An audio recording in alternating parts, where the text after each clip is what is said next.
So my name's Carolyn Mills, and I'm going to do an overview of eScience, and then we'll have folks from 3 institutions come up and talk about what they're specifically doing at their institutions. My institution is one of them. Okay. So let me just tell you briefly who I am. I'm from the University of Connecticut. I am a science librarian for biology and agriculture. I'm also the head of the science librarian team, and I am the leader of our fledgling eScience team. So, and I was involved in planning this, which is kind of why I'm up here, because I said, oh, I can do that. So I don't know about the rest of you, but when I speak about eScience at my institution, it doesn't happen a lot, but it does happen sometimes in meetings. And when I do, people start looking for the door, they slump down in their seats, they do everything they can to not be noticed and be called on. Because nobody really wants to talk about eScience, at least that's my experience. We all know it's a necessary thing, and that's kind of where we're heading, but nobody really wants to dive in and go to it, which is understanding because it's a new thing. We don't have training in this area. It's going to be a lot of work. It's expensive. It makes people nervous. But people like me keep talking about it. So I guess what I really wanted to talk about in the overview is why do we really care about eScience? I don't see anyone slumping in their seats yet or heading for the exit, which is a good sign. Okay. So this graphic is from a special issue of the journal Science. It came out about not quite a year and a half ago. The editors surveyed 1,700 peer reviewers for Science about their use of data. And as you can see, about 20% of respondents regularly use or analyze data sets exceeding 100 gigabytes, and more than 7% use sets exceeding a terabyte. So our faculty are using big data sets.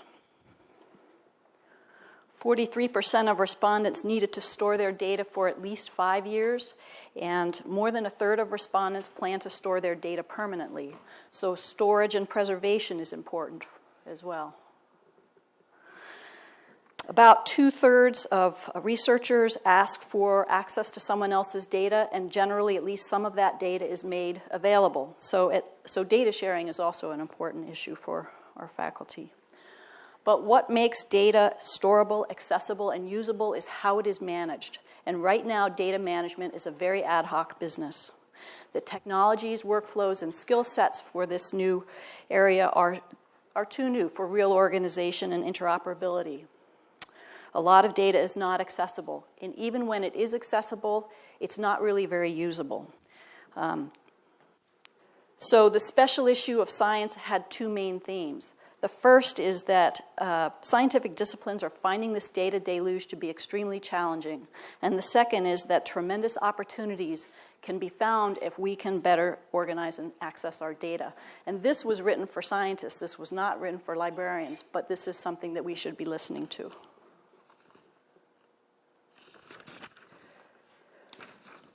So data management is a topic that we've had around for a few years, ever since NSF announced their data management plan, and for some forward-looking people, longer than that.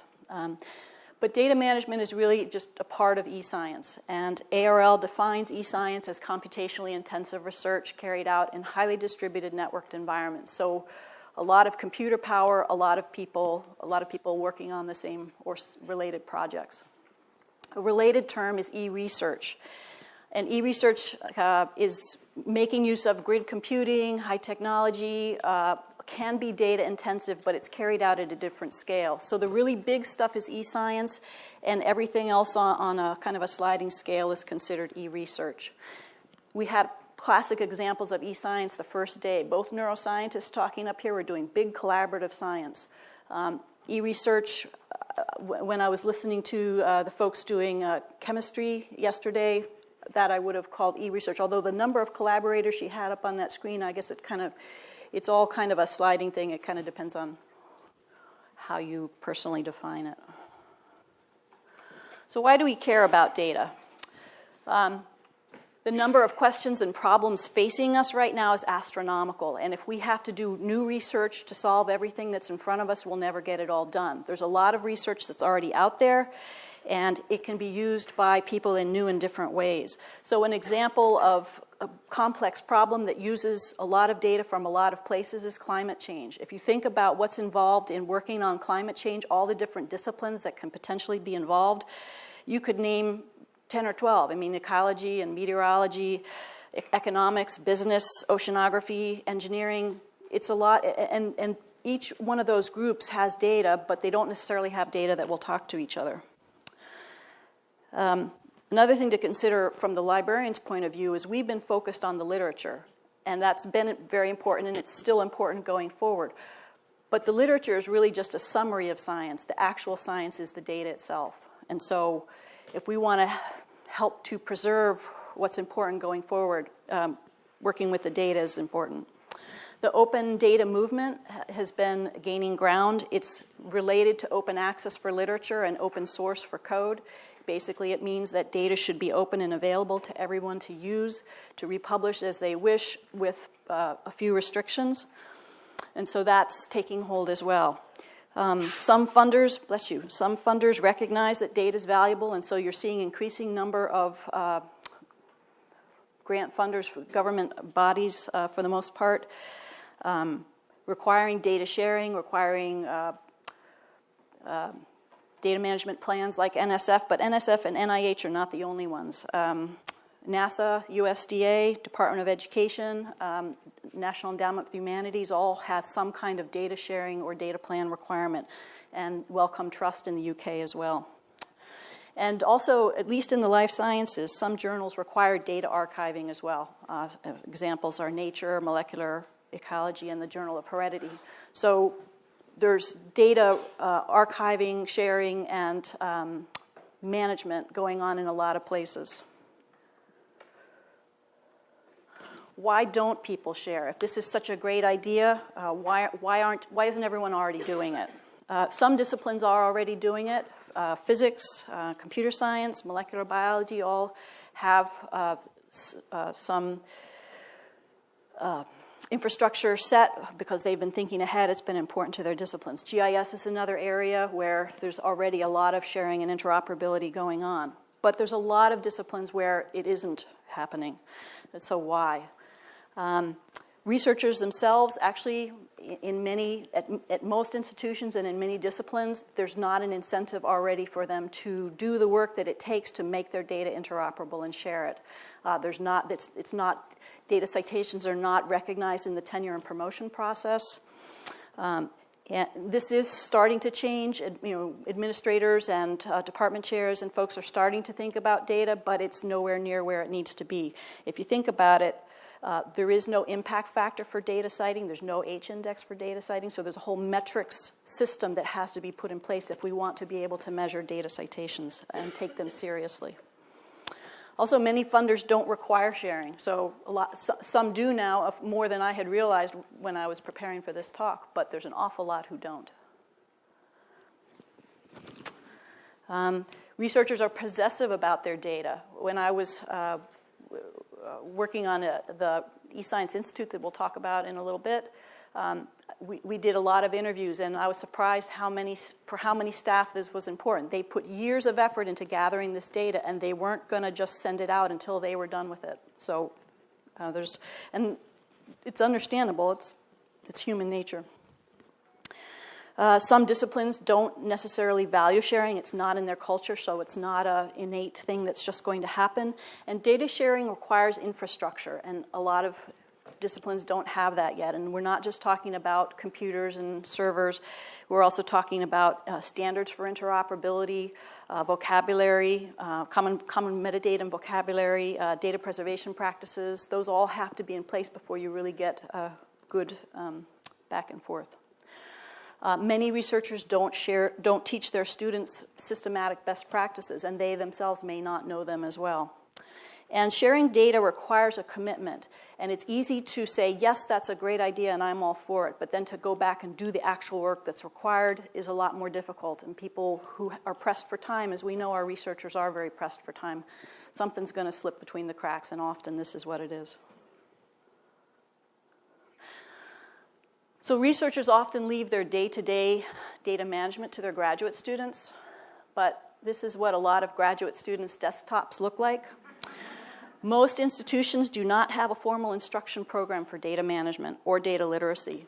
Undergraduates and graduate students pick it up as they do their studies, as they are involved in research, but they don't systematically learn the best practices of what should and shouldn't be done to ensure their data is recorded, stored, backed up, preserved, and accessible.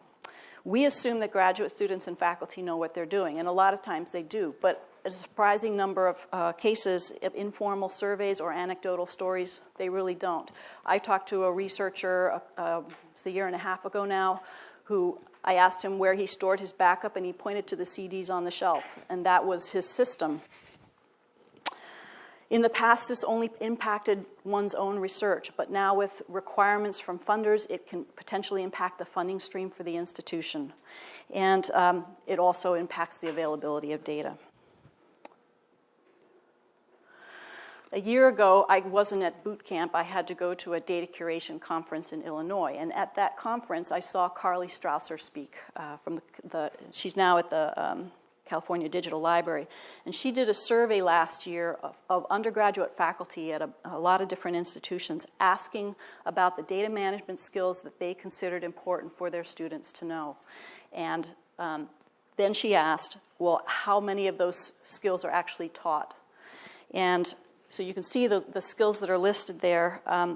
Faculty said these skills were considered important 70 to 90% of the time, but they were not taught 50 to 90% of the time. She hasn't submitted this, well, she submitted this paper yet, it hasn't been published yet, but it should be in the literature soon. So a year ago, was about to start this eScience Institute. The Association of Research Libraries and Digital Library Federation put together an eScience Institute where they would work with librarians to create, well, the end result was to create plans, to create a plan for each institution, and they invited institutions to participate, and they were surprised to have 75 ARL institutions step forward and say, yes, we're interested in this, we want to participate in this. And so it ran from July to December, January, depending on when people finished. And the three institutions, folks from the three institutions that are going to talk in a few minutes, each went through the institute. I'm going to talk really briefly about kind of what it was, and just so you have a sense of that.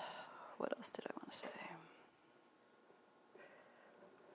So the goal of the Institute was to advance research libraries' capacity to support eScience and e-research. Nice broad goal. And there was structured work. There were a set of modules. There were 4 different sections to the active workshop. The last module was a follow-up at the, since January of this year. We've kind of been in this follow-up period. Each section had a webcast to kick it off and had set activities that each institution participated in. We started off with an environmental analysis of our surroundings, environmental scan, answering questions about what was happening at our institution. Then we did a set of interviews of faculty and researchers to get more information about what they thought was important. The third module was an analysis. We all did a SWOT analysis, that's strengths, weaknesses, opportunities, and threats, to determine from what people were saying what we could potentially do. And then a group of us, two to three people from each institution, went to a Capstone event at the end, and we walked out of it with a strategic agenda. So here, yeah. Now that I've told you all the things that, this is the things that we basically walked out of the Institute with. And I guess I would close to say, can libraries afford to do this? Well, the obvious alternative question is, can libraries afford not to do this? We are actually well positioned to do this kind of work. We are centrally located without a lot of the turf battles that happen in departments and schools. We are respected by folks all over campus, and we are experienced in working with researchers from a lot of different disciplines. We're focused on the value of research, and we're already focused on the needs of our researchers in some areas. And we already work with archival data, and we know preservation techniques. There's a big service opportunity. No one else is going to do this. Well, that's not true. no one is doing it now. Someone is going to do it in the future. The lifeblood of any institution is the funding stream. And as funders are starting to make good management and accessibility of data a requirement of getting funded, having someone help to coordinate and make data accessible is going to become crucial on our campuses. If we don't do this, we will cede leadership to others who will, and someone else will step in. In fact, Artis sent me an email last week of a commercial group who was sending out offers of data management and coordination.